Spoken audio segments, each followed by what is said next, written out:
What's up, guys? Welcome back to my YouTube channel. If you're joining me for the first time, my name is Eneh. I'm a personal development and relationship coach. I basically help you build intentional relationship that leads to a godly and successful marriage.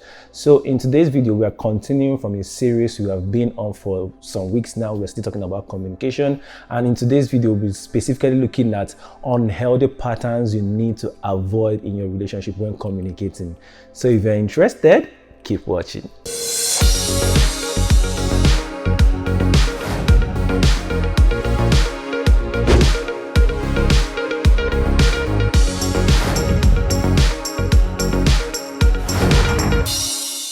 So a few weeks ago, we started a series on communication, and we have dealt with how to communicate best, healthy patterns of communication. But then sometimes we also need to look at the unhealthy pattern of communication, because it will help you so much to learn how not to communicate in your relationship to avoid problems. So if you have not watched those videos on communication, the healthy patterns, I will link it up here so that you can check it out and watch it too after this one. Before we dive into this video, I would really appreciate it if you subscribe to my channel. If you're a returning viewer in this channel, it's time to subscribe. And if this is your first time of coming to my channel, I just want to plead with you. I know I won't disappoint you. Subscribe to this channel and you'll be learning so much from me. Don't forget to like this video, leave a comment, share with your friends, because the more you share, the more you like, the more you comment, the more the channel grows, and the more I am encouraged to keep bringing you more educative video on relationships. So let's dive into this video. The first unhealthy pattern we'll be looking at today is assumption. Assumption, like I always say, is the worst form of knowledge. Making assumption in your relationship will be you doing exactly the opposite of what your partner wants you to do a lot of times in your relationship. Don't assume you understand what your partner said when you aren't sure that is what they are saying. If your partner asks you to do something, or maybe they are complaining about something, and you are not really sure you understand what your partner is saying, the wise thing to do is to restate what they are saying based on what you heard, and ask them to confirm if what you are restating to them is actually what they are trying to communicate. I hope you understand it. It helps you eliminate a lot of misunderstanding, a lot of miscommunication that happen in relationship, because sometimes we think that what we are hearing is actually what they are trying to communicate. So it's wise to restate what they are saying. Don't make assumptions in your relationship. You will ruin your relationship. I'm very, very serious about this, because a lot of people have assumed a lot of things and it's eventually backfired in their relationship. The second unhealthy pattern we'll be looking at today is acting cool when things are not actually cool. See, that you want peace to reign in your home doesn't mean that you act cool when things are not cool. It's very, very different. Being someone who desires peace at home is not the same thing as being someone who ignores things when they are going wrong. A few days ago on my Facebook, I made this post that conversation, that difficult conversation you are avoiding having in your relationship today, on your marriage today, will be the exact thing that will ruin your marriage or your relationship tomorrow. Because I have seen a lot of people avoid difficult conversation. They want to act cool, they want peace to reign, but the truth of the matter is that it's not the same thing. You have to learn how to have those difficult conversations, because when you talk about those things, it will help you to understand yourself better. When you sweep things under the rug, those things you are sweeping under the rug will soon spill over, and when they spill over, they will make matters worse. Talk to your partner, and when you resolve that issue, you will experience the real peace. But if you don't resolve that issue, you think that you are experiencing peace, but what you're actually experiencing is not peace. You are only just preparing yourself for the inevitable that will happen soon enough in the future. So you must learn how to disagree. I usually say it, disagreement is a healthy part of relationship. I know if you hear this, you think, what are you trying to say? Are you serious? How do you mean that disagreeing or arguing is a healthy part of any relationship? Yes, it's a healthy pattern of a relationship, because you're a human being and your partner is a human being, and it means that both of you are not perfect, and it also means that both of you will not accept everything. That means both of you must disagree. And if people are not disagreeing in your relationship occasionally, let me just use the word occasionally, it means that either both of you are pretending or one of you is pretending. And eventually, very, very soon, both of you will discover that you guys have been lying to yourself in that relationship. So it's okay to disagree. Just don't hurt each other when disagreeing, or don't attack each other when disagreeing. But it's very, very healthy to show that you have a mind of your own, so you have a way you view things about life.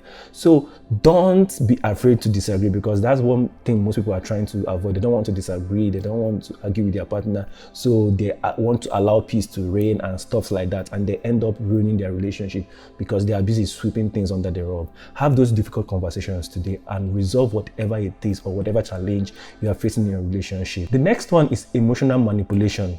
Sometimes some people, because they know how their partner really loves them and care about them, they start being manipulative. They start manipulating the emotions of their partner. This is a very, very unhealthy way to communicate in a relationship. For some people, their partner have shared important secrets with them and they end up using it against their partner. Manipulating their emotions. Are you serious right now? Are you really doing that in your relationship? If your partner shares stuff with you and you start using it against them in your relationship, you are building communication block in your relationship. Your partner won't want to tell you any other thing in that relationship. Think about it yourself. What happens when you tell people something and they start using it against you? What do you do? How do you feel? That's how most people are ruining the communication in their relationship, because they don't let things go. Once your partner shares secret to them, the next thing you hear is, it not because you did it that time? Is it not because you did it this time? You will do it again. All those kind of stuff. See, when your partner trusts you with an information, you must learn how to take it in and never use it against them. I want to let you know that this immature act is not doing you any good in that relationship. It's only weakening your relationship and weakening communication in your relationship, because it's just a matter of time before your partner gets tired of you. It's just a matter of time before they leave that relationship, because nobody wants to stay where they are being manipulated. Don't ruin something good that you have because you want to gain an advantage, because that's what most people do. When they want to gain an advantage in their relationship, they start manipulating their partner. Don't do that. It will ruin a lot of things in your relationship. If you discover that your partner no longer shares information with you, I want you to check yourself. Really look into yourself. Did you use something they told you last week or a few years ago against them? Are you using their past against them? If you're actually using their past against them, they will be scared and they will be afraid to share anything else with you, because they know that eventually in 5 years to come, you probably still use it against them. So avoid doing that in your relationship. I know a lot of people on this same YouTube where me and you we are doing right now. In this same YouTube, they are sharing 5 ways to make your partner miss you. These are manipulative behaviors, and you're already turning your relationship into a game. And that's how you keep doing it. And before you know what's happening, everything is going haywire because you are trying to manipulate your partner into missing you. What happens to loving your partner the way you want to be loved? See, if you meet someone who actually loves you, someone who gives you their best, you have to learn how to give your best too. Don't try and manipulate their emotion. Don't try and manipulate their feeling. That's a toxic way of communication. Avoid that today. The next one is controlling your partner. Oh man, women do this, but it's more predominant in men. I know, because the Bible said that the man is the head of the home. Being the head of the home doesn't mean you have to control your partner. It means serving them. That's what the Bible meant by headship. Not the way you are seeing it, not the way the culture has made you to see it. Headship means being a servant. Serving is just like leadership, just like president, just like head of state. They are serving the people, not controlling the people. Some of you already have this mentality, is that if it's not my way, then it's no way. Don't try to control your partner, whether you're a male or you're a female. Don't try to dictate what they do. They have a mind of their own too. Both of you should learn how to communicate, how to understand each other, how to partner together. When you learn how to partner together, it will help you to excel in communication. Don't go about trying to control. If you control, you will lose the person. That's the truth. Nobody wants to be controlled. No human being wants to be controlled. So don't try to control your partner. Learn to do things together. Learn to involve each other. Learn to listen to each other's opinion. And when you understand what you guys need to do, both of you will now apply it. It's about listening to each other and making intelligent decisions. It's not about just listening and then you feel like, oh, my view is better, let me just go and do it. Both of you have to listen to each other's opinion and then make intelligent decisions. The next one is verbal abuse. I don't think I should be saying so much in this one because we already know what it all means. It's one thing that is becoming rampant in our world today, where people insult their partner, call them names, nag them, abuse them even emotionally and all those stuff. See, I know this is very, very close to emotional manipulation, but then you have to listen very careful. Avoid anything that will make you to curse your partner. Eliminate every curse word in your dictionary as a person. The Bible said that your words should be seasoned with grace. You should look at it very well. Your words should be seasoned with grace. And he also says that life and death are in the power of tongue. You have to listen. You have to listen to this. Even if you don't hear anything else today, you need to hear this right now. Don't curse your partner. Don't say curse words to your partner, because it's just a matter of time. It will become a reality in your relationship or in your marriage. Avoid those negative words. Avoid using them. Avoid those negative manipulation. When you are angry, learn to step back and think before you say anything. Don't just voice things because you feel like voicing them and then you say things that you probably regret later. Don't abuse your partner emotionally. Don't abuse them physically. Don't abuse them verbally. It's very, very dangerous for a relationship. The sixth one is labeling your partner. I know this is very, very close to cursing your partner and using curse words in that relationship. Labeling your partner is all about calling them names. So for instance, instead of saying you are selfish, it's better you say that act you did, that thing you did is a selfish act. Don't label your partner, because when you're labeling your partner, you're actually attacking their personality. What we need to understand a lot about relationship and communication is that even when we have misunderstanding, it's about the event, it's about the problem. It's not like always about your partner. Yes, it's not about your partner, it's about the situation, the event that is happening. So you should be looking at addressing the situation and not addressing your partner with names and all those stuff. So when they do something, you tell them, I don't like this thing you did, or this act is not good, this act is evil. Not that you are evil. Are you trying to tell me that the person you married, the person you say you're in love with, the person that you still kiss tomorrow, sleep with tomorrow, and all those stuff is evil? How do you sleep in the same house with someone who is evil? Your partner is not evil. Probably something they did, you might not have agreed with it, but then it doesn't make them evil.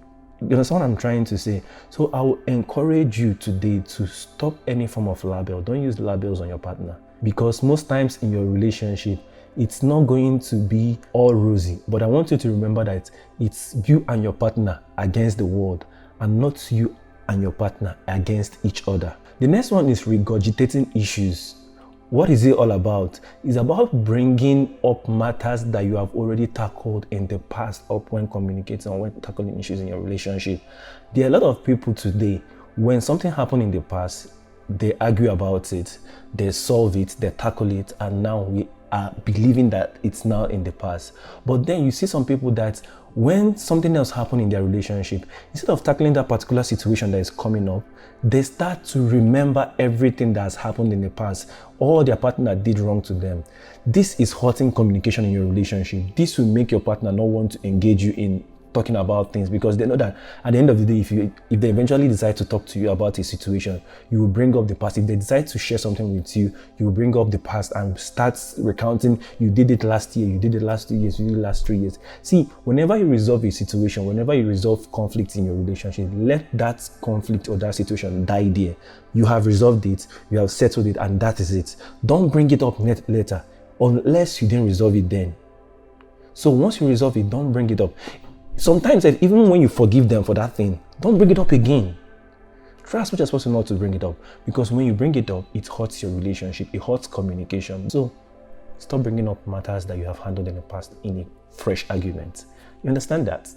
Remember to like this video if you have not done so, and if you are learning from this video, and also subscribe if you are learning. So let's look at the last part of this video today, which is silent treatment. I know people will tell you I have mood swings, people will tell you I don't like tackling issues when it happens, but the truth of the matter is that silent treatment helps nobody in a relationship. This is very, very manipulative. I've seen it. It's very, very manipulative, because people who give their partners silent treatment do it with an intention. They end up making their partners wonder, go through emotional torture, wondering what they did wrong, wondering where they messed up. They are trying to talk to you, you are ignoring them, and you are keeping face. They call you, you won't answer the call, and they keep getting worried because they don't know what's happening. They don't even know what they did wrong. So it's very, very wrong for you to treat your partner that way. Don't give your partner silent treatment. If you are giving them silent treatment, it's only a matter of time. People get tired. I'm telling you the truth. People get tired. Even people that love you so much can get tired of some treatments you give them in your relationship. So if you have an issue with your partner, tell them what they did. If they offend you, tell the person, this is what you did to me. I don't like it. Please don't do this again. Communicate your emotions to them. But even if you don't want to talk about about it, even if you don't want to resolve it immediately, maybe because you know that if you talk about it right now, you might get angry, you might say things you don't like, but at least give them a clue about what they did so that they won't be emotionally wrecked thinking about, what did I do wrong? What have I done this time around? Why is he ignoring me? Why is she ignoring me? All this kind of stuff. Give them a clue. Tell them this is what you did and this is how it's hurting me, but I don't want to talk about it right now. Maybe we'll talk about it later in the day, because you don't want to say stuff that you will regret later. That's the way to handle things in your relationship. Don't give your partner silent treatment. It will ruin the relationship. I believe you learned a lot from today's video, and if you have not watched the last ones, like I said, you can check here. I'll be linking them up here, or you can check these last 2 videos that will come in. Probably you still learn a lot from it. Thank you very, very much for watching today's video. Remember to subscribe, remember to like, remember to share, remember to tell your friend, and let's grow this channel. It's been a while. We need to get to at least 1K before the end of the month or next month. We can do this. Share this video. Thank you very, very much for staying tuned and staying to this point. Next week we'll be looking at how to start conversations. I think, yeah, that's something we should be doing. So see you guys in the next video.